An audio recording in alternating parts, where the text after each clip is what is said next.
What it do, y'all? Gather round for a redneck edition of Alpha Male Podcast. I normally put in a bio. That bio won't do much to establish my redneck bona fides. So I'm going to tell you two things about myself. Maybe one is a little bit too personal. To establish some redneck bona fides, my grandfather, also my uncle, that is my step-grandfather. Think about that. Chew on that for a minute. I'll come back and tell you how that's the case. But yeah, my step-grandfather, also my uncle. Also, my best friend and I in high school were walking home, or walking somewhere. We walked a lot because we were poor. We might have been old enough to have cars, but we didn't have the money to have cars, or maybe we were too young. But we saw a dead fox in the road. And for two poor Southern boys, it's kind of like leaving a $20 bill laying in the road, right? You don't do that. It's a $20 bill that doesn't belong to anybody. It was a fox that got hit by a car, but we checked it out and the pelt was good. So we take this fox home and skin it. Now, keep in mind, these are back in my heathen days. I did not grow up a Christian. Anyway, we skinned this fox out. We weren't going to eat the fox. Who knows how long it had been in the road. And but we kept the pelt because, again, that's good money. It's a good pelt. We have the skinned fox carcass. And us being bored Southern boys, what do you do except play a game of catch and or dodgeball with this dead fox carcass? Yeah. And as you might imagine, after a while of doing this, we are pretty much covered in blood. And we're, who knows, wrestling around, joking around, hitting each other with this dead fox. Just covered in blood and just probably smelling horrible and having a great time. Also, one of my very first girlfriends in high school is now that same best friend. That's his wife. And I was best man at their wedding. Talk about a small southern town. Now, how is my grandfather also my uncle? Well, two brothers. One with the older brother married my grandmother, and the younger brother married my mother. Uncle, grandfather. No, I am not inbred. But it should demonstrate some redneck bona fides. Grew up hunting and fishing and shooting and doing all manner of redneck things like rednecks be doing in the South. But I think this is going to be a fun episode because I think that there are some redneck skills that can help out the blue-collar and white-collar common man. Welcome to Alpha Male Podcast, where we talk about what it means to be a man the right way, with God at the center, Judeo-Christian values, made in the image of God, strong, dominant, in control. Let's talk about some backwoods skills. Also kind of funny, my first email way back in the day, way back when there was like Yahoo and you got the little discs for internet, because internet cost money. You paid for it like by the minute, back when you had it dial-up internet. The first email address, maybe not my first one, the first one I remember was backwoodsthug at Yahoo, at whatever. Long since fallen into obscurity, but backwoodsthug was, I think, my first one that I can remember email address way back in the day. That backwoods skills just kind of made me think of that. Now, hunting's kind of a given. But aside from hunting, butchering, not all country boys have this skill. This is a deeper level of country boy. A lot of country boys will go out and shoot a deer, and then they'll go take it to the butcher to have it ground into sausage and mixed with all kinds of stuff.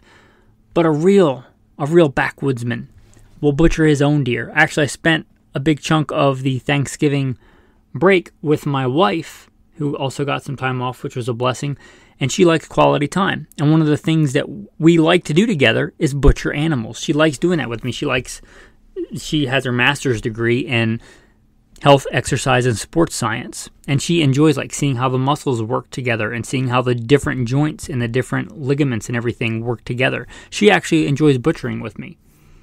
And in fact, I was a professional big game hunter and guide at the time. When I took her on her first successful big game hunt, I got to guide for my wife, which was great. And not only did it was a Texas doll sheep. That was her first big game animal. Not only did we get to enjoy that hunt together, but we also got to butcher that together. And she talked me into eating the Rocky Mountain oysters, of which I usually don't partake. But she was going to eat them and I didn't. If she was going to eat them, then I kind of felt like I should eat them too. But the pancreas, the heart, the liver, all good stuff. But my wife and I enjoy butchering. Butchering is definitely a backwoods skill that you should have, even if you don't want to hunt. Especially with times in inflation the way that they are, just being able to take apart an animal, maybe buying it whole, maybe talking to a butcher and getting a good deal, or going in with a buddy on a half a cow or a half a sheep, or one of my favorite meats, goat. I like goat meat, and I grew up poor in the South, so we had goat. I like goat. I really do. I want my meat to taste like meat. I don't want everything to taste like chicken. If I want chicken, I'll eat chicken. If I want beef, I'll get beef, right? I don't want my wild game to taste like beef. I want it to taste like wild, manly, rugged game meat.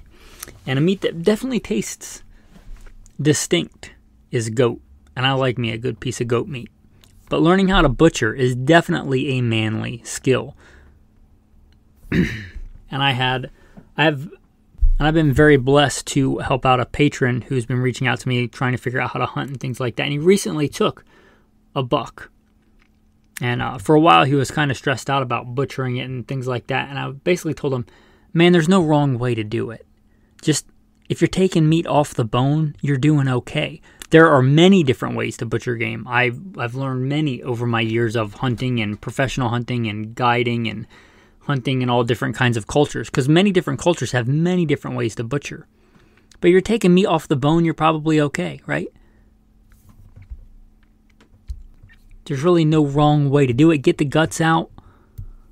Take the meat off the bone. There's probably more efficient ways than you're going to do it the first time, but don't be afraid to get your hands a little bit dirty, a little bit bloody. Butchering is definitely a good skill to have, even if you just want to start soft and buy, some kind of quail or duck or chicken at the local farm supply store and raise it up for a couple months and butcher it yourself. Or if it's legal where you are, a good redneck skill is learning how to and when to eat roadkill.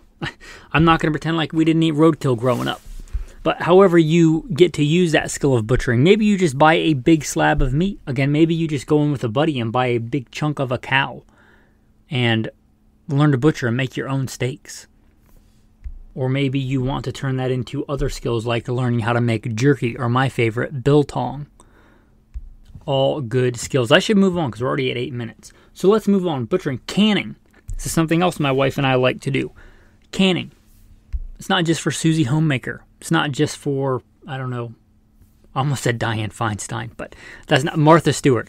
It's not just for Martha Stewart, right? Canning. And you can can more than just jam. Now, my wife and I also like to forage, going out and foraging, and we've just been foraging quite a bit of apples. We got apples for Thanksgiving in addition to wild game meat. God was very good to us. A lot of wild apples around here in northern Idaho. But you can more than just fruit. That's a common one. We also like to make jam because I don't eat that stuff. My wife really likes to, so we can go out and pick tons of blackberries or, whatever is in your area and make jam. And canning is definitely part of that. That's kind of one of the reasons that jam became a thing, because it lasts longer. But you can also can meat. You can can stews, you can pressure can, you can water bath can, and you do you. I'm not telling you what's safe. You should probably follow all blah, blah, blah, blah, blah procedures for health and safety and blah, blah, blah, blah. I'm telling you that I trust the bad food detector that God gave me, which is my nose. If meat is rotten in a can and I open it, I will know that it is rotten. Period. End of sentence. That's me. You do you. But canning, also a very good skill, and may become more crucial in the future. But maybe you just want to use the resources that are around you. Yeah, sure. Honestly, it probably doesn't make a lot of financial sense right now. You can probably go find some strawberry jam on sale if you eat jam. That's cheaper than you can make jam. if you consider your labor and stuff. But it's also a fun activity to get you outdoors and go collect wild strawberries or wild blueberries or blackberries. Or there's probably, if you're listening in America, probably blackberries grow many of the places where you are, or blueberries or something. And you often need a license. So if you have henceforth been a city boy, you often need a license and all kinds of regulations and stuff to go out and kill stuff and eat it. But you generally don't need anything to go out on public land and hunt and gather. Or actually, forget that. You do need it for hunting, but for gathering, for being a forager, you generally don't need anything. Don't start with mushrooms. That can be rather dangerous. But berries are often easy to identify. So learning how to use those and canning. And canning things like stews and vegetables, asparagus, whatever it is you're into. Also on the canning, pickling. You know what's redneck and so good? Pickled eggs. Oh, so good. And pickled watermelon rind. Is there anything more redneck than pickled watermelon rind? You want to get into canning and you don't really want to spend any money or the process of getting into canning, just save your old pickle juice. Again, I'm not telling you it's safe. I'm just telling you many people, and myself included for a long time, have just thrown hard-boiled eggs into old pickle juice. And if you are patient enough, that's the hardest part because they're so good. The hardest part is waiting long enough for the pickle juice to soak through them. But pickled eggs are awesome. Also, pickled watermelon rind, because most people just throw the watermelon rind away. But pickled watermelon rind can be quite the redneck delicacy. Another one. Making wine, making beer, and or making shine. Now, heat distilling is illegal. So, heat distilling for human consumption is illegal. I'll leave it at that. There are other ways to distill. But heat distilling is illegal. But it is totally legal for you to make wine and beer. I actually enjoy making wine and beer and meads and lambic and things like that. And I don't even drink. I'll have a sip for communion. I'm not saying I'll never drink. I think the last time I had a beer was the last big school I completed in the Army. That was years ago. But one of my buddies said, when we get done with this, have a beer with me. And I said, okay, I'll have a beer with you. That's been years and years. And it was probably years and years before that. Jesus drank. I have no problem with drinking. I have no problem with the consumption of alcohol. But I'm generally armed. So I generally don't partake because I see it as my kind of... We all have our different callings, right? Jesus drank. John the Baptist did not. Obviously, John the Baptist is not holier than thou because he didn't drink. He was called to that. Nazarites are called not to drink. Some people are called to drink and some are not. That seems pretty clear. I just generally don't drink. I got nothing against drinking. I actually like to make beer and wine and give it away. It's a great gift. You're a little strapped for cash this year and you want to make sure it's legal. But I'm pretty sure it's legal as long as you don't sell it, to just give it away. I like to make beer and wine and give it away. Going back to that, collecting blackberries, collecting dandelions, collecting strawberries. Probably not grapes because, I mean, to be honest, you can probably just buy regular wine that's going to be pretty affordable with grapes. But you can make wine with all kinds of stuff, and it's not hard, guys. It's not hard to make wine. Fruit, water, yeast, and time. That's it. That's all it is. Right? Our ancestors have been making it for thousands of years. It doesn't have to be super complicated. Again, I'm not telling you what you should do to be safe, but I'm telling you what I use. If I make a batch of wine or beer, and it doesn't smell like alcohol, it doesn't smell like wine or beer, and it smells rotten, then it's rotten, and I throw it away. End of story. It's not that hard. It's not that hard. But making wine and beer, certainly a redneck skill. And maybe you want to do it to save money. Maybe you want to do it just to use the resources that are on your land. Muscadine wine, dandelion wine. Maybe you want to just make a unique gift, right? Anybody could go to relatives and here's a bottle of wine that I bought at grocery outlet, right, or wherever you shop. But to say, hey, I made this 6 months ago and I saved it for this occasion for us to drink together around a campfire. Whatever the case is, right? Making beer and wine, even if you don't drink. Unless you are, like, certainly opposed to drinking at all, which I would say refer to the Bible on that. Jesus' first miracle was making water into wine. But I'm not telling you, if you have a conviction and you can't be around alcohol, or that's your temptation and you're called not to drink, I certainly know there are people like that, then this is not for you. But for most other people, you can make alcohol whether you even want to drink it or not. Here's a real practical one, especially as times get a little bit tighter, tightening that belt in the budget. Being a mechanic is not a redneck skill. Being a mechanic with less than optimal stuff, I think, is totally a redneck skill. I remember we had this, for a while we were so redneck, we had one of the old push mowers without a motor that you just pushed, and it had the little spinny wheels. But at some point, we stepped up in the world and got a gasoline-powered, high-powered lawnmower. Still a push mower, but a step in the right direction. Well, it wouldn't turn off. So the redneck fix for that was my grandfather showed me that if you hit the back of it with a rake and cause a short where the spark plug is, you can get that to turn off pretty reliably. So for a while, that's how we turned off the lawnmower. Stuff like that is what I'm talking about. Like, maybe you don't have the right bolt, but with a different bolt and 2 or 3 washers, you can make it work. Make a longer bolt and do a shorter bolt. Stuff like that, like a redneck fix. Mechanics with less. I think that redneck ingenuity is kind of its own unique flavor and can be useful. Obviously, there's a time and a place for the right tool for the right job. But there's also a time and a place where you just have to get this thing to work, to get you to safety, to get you off the road, to get you to the nearest town, to whatever it is, where knowing how to improvise in a mechanical situation can really, really help you out. And I think that's an important redneck skill that everybody should at least be acquainted with. Here's one. What's more redneck than varmint extermination? Right? You got a mouse, you got a rat. You don't call the Orkin man. You roll up your sleeves and get it done. Whether that's knowing how to set a mouse trap or knowing how to make an improvised trap. Whether it's, setting snares for a coyote, down to getting rid of some prairie dogs or a gopher, or the common field mouse. Varmint extermination. And looking historically, disease kills many, many people throughout history. We kind of have a brief respite from that with modern culture and sanitation and hospitals and antibiotics. But if that goes away, those nasty, disgusting rodent vermin carry all kinds of diseases, from the Black Plague, the bubonic plague, to intestinal parasites and worms, to hantavirus, and who knows how many more. A collection sack for parasites. Knowing how to get rid of those animals, if some of that stuff goes away, is, I think, could be very beneficial to everybody. Here's one, and this I think has become more popular, but definitely I think has deep roots in the redneck culture. That is yard sales, flea markets, swap meets, any of those things. Flea markets, yard sales, even some people do it as a hobby. My wife's family, that's like one of the things they do.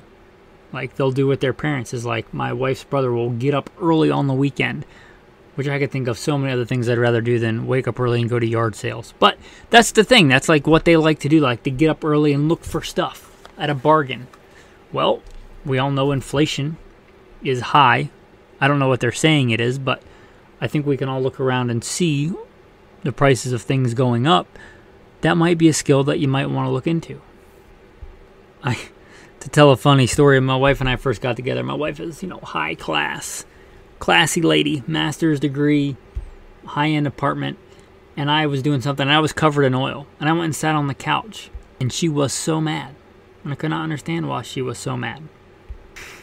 I covered her brand new couch in oil, and I had no idea, because I usually just buy used couches. That's just how I am, like a used couch, a used futon. When we met, I had a futon living in the ghetto in a very small apartment, right? When I found out how much she spent for her couch, I'm not going to say it because I'm still shocked. But she spent so much money on this couch. Like, you could buy a car that runs for the price of this couch. No wonder she was mad at me for sitting on there covered in oil. It just never occurred to me because I don't buy furniture like that. But so let's say you need a new piece of furniture or something like that. Flea market, swap meet, yard sales. And going with that, kind of wrapped up in that, The skill of haggling, the skill of negotiating. I think so many times today we get into the habit of this is the price, this is what it is. And that's true if you're at like a Walmart or something like that. But what about swap meets, flea markets? Can you suggest a lower price? You don't have to make them take it. But the art of haggling and negotiating. What if I buy these two things? What if I buy the rest of what you have of this? Because a lot of times they just want to sell what they have and get out. If I buy all the books you have here, if I just give you one price, instead of haggling $3 for this book, $2 for this book, what if I just offer you, bam, $20 for all these books? I'm just throwing out an example, right? The art of haggling, the art of negotiation with goods and services and bartering. I think that is very much a redneck skill that hopefully will come back in the future to the common person. I think a lot of people now just shop at a big box store, just order on Amazon. Their idea of negotiation is waiting for, Prime Day or whatever, Black Friday deal. But actually going out and negotiating on your own, I think that is a very good to have skill. Tying into that, how about the redneck skill of junkyards? Right, going to a junkyard. And or if you're a true, if you are a redneck, if you are a big redneck, your entire yard might be its own junkyard. Like you got 3 or 4 lawnmowers that don't work anymore, maybe an old tractor, maybe 3 or 4 old cars, your first car, your kid's first car, all broken down in the yard. That's pretty redneck. And a lot of people will keep those around because they think that they might use parts from them or one day they'll fix them up. But what is not unheard of for rednecks is to have a go-to running vehicle and then to have a broken, just junker vehicle. Maybe they have a Ford Ranger and they have a very similar year Ford Ranger that's broken down that they get parts off of. You need an alternator? Don't go and buy one new from Napa. Rip out the alternator from the old broken down Ford Ranger in your yard. Doesn't work too well for people in the city that live in an apartment, but you get the idea. But even most people that live in a city, that live in a people hive, that live in an apartment, can go find a pickup part and go pull out an alternator. So you can still glean from the redneck junkyard skill, even if you don't yourself have a junkyard. Especially, again, if times are getting tight.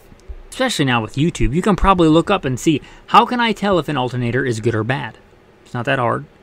Most alternators, there's probably some that through engineering are really hard to remove, but most alternators are not hard to take off. And I'm just picking alternator, I don't know why, maybe because it starts with A, and it's one of the first things I thought of. But it's not that hard to go get an alternator and swap out an alternator. And if you can do that on your own for $40 as opposed to $300 or whatever it's going to cost with parts and labor, right? That might be worth your time and effort to tap into that inner redneck skill. Go to a junkyard. Here is one. I know this is the Alpha Male podcast, and I think men can do this, but this is for your redneck women. The ability to make a good biscuit. And I don't mean grands, you pop open the little thing and throw them in the oven. I mean the ability to make a biscuit from basic ingredients. Flour, salt, and water. You can add some other stuff to that if you want. Butter is really helpful. Lard, ghee, beef tallow, Crisco, whatever. However you like to make biscuits, right? There's many ways to make a biscuit, but the ability to make a basic biscuit. Why is this? So that you can make, generally, if you got this and you got some meat, you can usually scrounge around for enough stuff in your house to make a decent meal, if you need to. Forget about Uber Eats. Forget about fancy 5-star restaurant. I'm not sure of any man that would complain if a woman made him a good plate of biscuits and a well-cooked piece of meat. All right, the next one. How about redneck fishing methods? Now, I'm a big-time hunter, lifelong hunter, but I'm not going to put hunting in here because many people just aren't going to hunt. I've come to that realization. I think most men should know how to hunt, but many men are not. But I think a lot more men will learn how to fish. If it's legal, there is a lot more ways to fish than getting in your $30,000 bass boat with your $200 rod and reel filled with who knows how much money's worth of gas to go catch bass that you're going to throw back in the water because catch and release. There is nothing wrong with that, but I would consider that sport fishing. You're fishing for sport. If you are fishing for meat, if you are fishing for fish to eat, there are a lot more practical ways, again, if they're legal in your area. There's many ways. I didn't mention that my father was a commercial fisherman and his father before him, and I did that when I was growing up, commercial fishing. But there are many ways. The two that I'm going to talk about, because I think they're the most easily attainable, are jug fishing and trot lines. I remember me and my buddy making a trot line in the bridge in our small town growing up. A trot line, you can do a trot line from the top or a trot line from the bottom, depending on what you're going for. But the idea is, instead of holding a rod and standing there with a hook and a piece of bait on it, you have a long line. In fact, when you do it in the ocean, it's often called long lining. But you have a long main line, whether it's tarred bank line or 550 cord or whatever. I don't care. Every so often, you have or you make a loop in the main line or attach a sling swivel on which to attach a shorter line, usually of much less strength than the main line, because you want that to break if something happens, not your main line.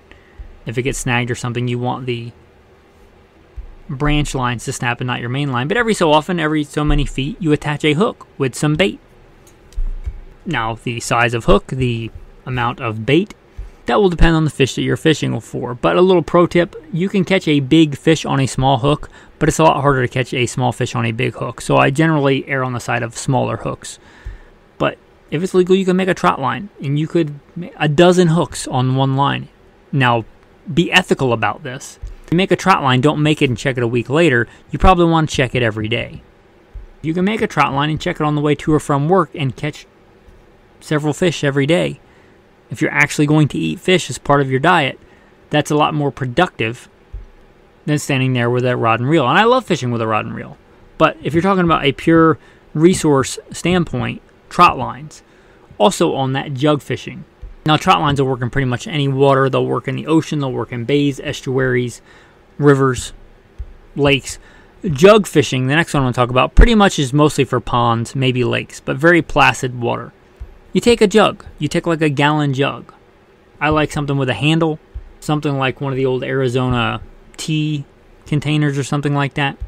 And you basically attach a pretty sturdy piece of line, again, tarred bank line, 550 cord, and you have that go down. Maybe you want some weight on it, a small amount of weight, and you have a more traditional piece of fishing line, like monofilament, and a hook for the appropriate type of fish that you are fishing for, with some bait, with a minnow or a chicken liver or whatever it is that you're trying to fish for. And you have probably several jugs in a small pond. And if the pond is so big that you cannot wade out and get these jugs, or if weather doesn't permit or whatever, you may need a small craft, a canoe, a john boat or whatever, or a really long piece of bamboo or something with a gaff on it to pull these jugs in, depending on the size of water. But you can just grab the jug and pull it in and see if there's a fish on it. If you have several of these jugs and you get a couple of fish a day, that can really add up to quite a good haul of good fish, right? All the buzzwords. Gluten-free fish, organic fish, sustainably harvested fish, high protein, low fat, keto, all the buzzwords, right? Good, healthy food. And these are fishing methods that many rednecks are acquainted with. Not that we don't enjoy picking up a rod and reel and fishing just for fun, and many times just throwing a fish back. I got no problem with that either. But if you're talking about, again, a resource to literally put meat on the table, those more backwoods fishing methods come in pretty handy. Two big ones I'm going to close with. Very much a redneck thing. Function over appearance, right? You might have a redneck with a truck that's 4 different colors. This side panel came from a different year, model, different color.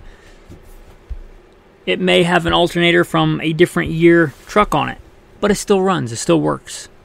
I would rather have that old beat up truck than the truck that is much newer and nicer looking, but is not dependable, doesn't start, right? You get the idea.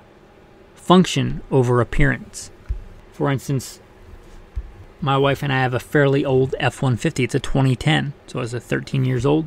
As soon as we got it, but shortly after we got it, we truck bed lined it. Monster Liner is the brand that I like because it comes in many different colors. But I know me. I know that I'll take it off-roading. I'll drag trees and stuff down the side of it, trying to get through trails that are way too small for a pickup truck and things like that. Probably not going to wash it. I'm probably going to clean guns on it. You get the idea. So why not just truck bed liner it? It needed new paint anyway when we bought it.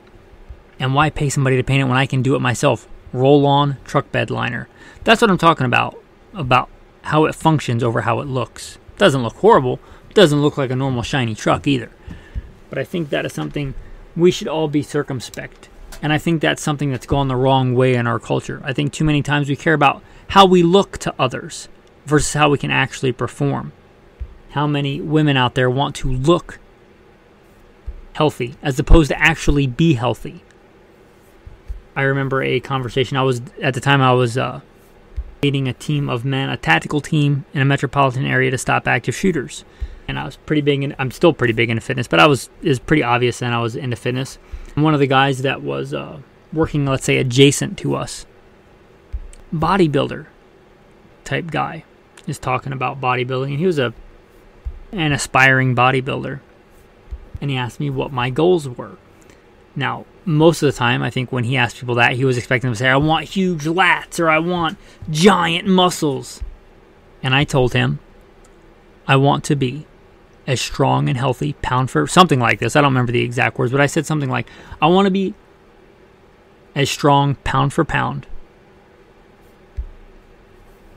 as I can be.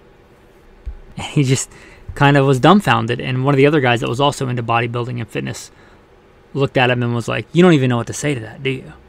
Because so many people in our culture, they want to look fit. They want to have giant muscles. They care about the look.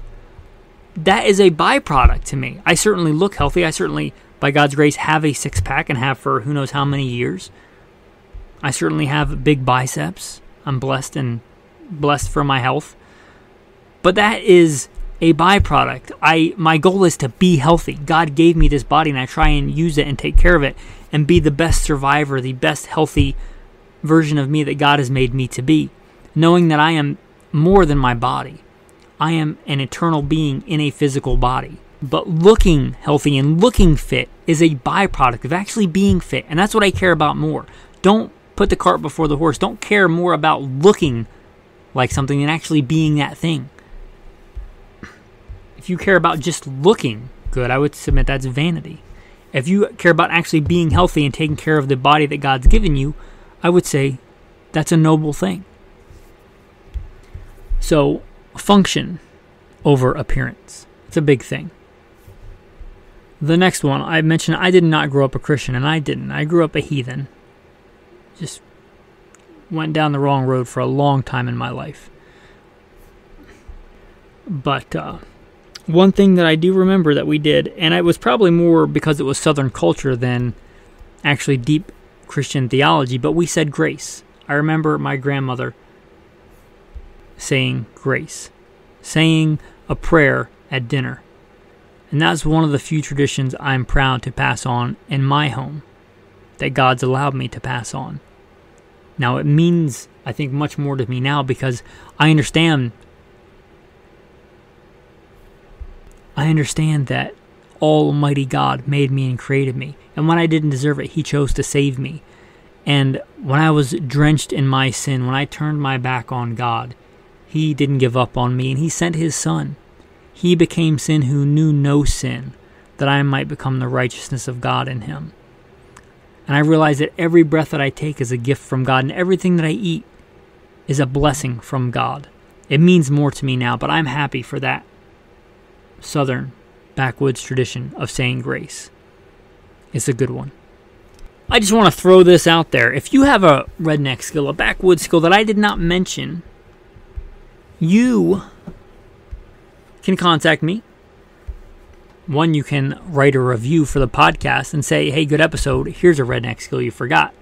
If you're listening on Apple or Spotify, you can rate the show and leave a review in some kind of way. They might call it rating or hitting some stars or whatever, and a lot of times it'll let you leave a review.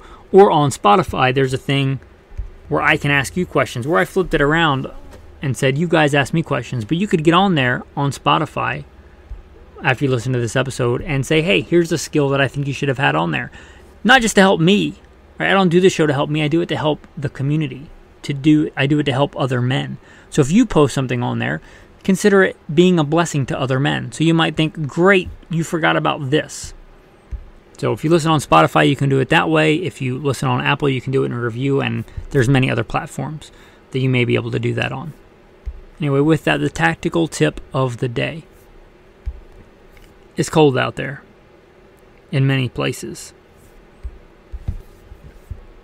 Looking up the weather, it says 31 degrees where I am right now in northern Idaho. I don't know when you're going to listen to this or where you at. You could be in the tropics for all I know. But if it gets cold where you are, again, I grew up poor in the South. One of the things I think is known to rule people in the South that is not, I haven't seen it too many places other than that, is the kerosene heater. I remember huddling around a kerosene heater when a large portion of our house was not heated because we didn't have the money to heat it. Even if kerosene heat is not your primary, a kerosene heater can be a great resource if something should happen. And I'm not talking just about in the backwoods of nowhere. I'm talking about in cities. There have been major power outages in New York and Texas when things get cold. Having a backup heat source, such as a kerosene heater, right? The good thing about kerosene is it lasts a really, really long time. You could have it and not use it for years, and then if you need it, it's there. So a kerosene heater, that's a good thing, I think, to know how to use, even if you mostly don't heat your house with a kerosene heater. In a pinch, you can even use a kerosene heater and have it burn off other things, but that's probably outside the scope of this. Tactical verse of the day. The verse for today.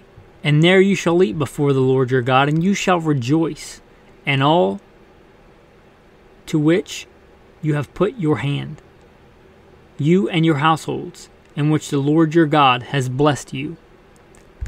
You shall not at all do as we are doing here today, every man doing whatever is right in his own eyes. All right, a couple of big points there for your hip pocket improvised sermon for the day. Whatever you have, especially in this season, be thankful to God. He is the giver.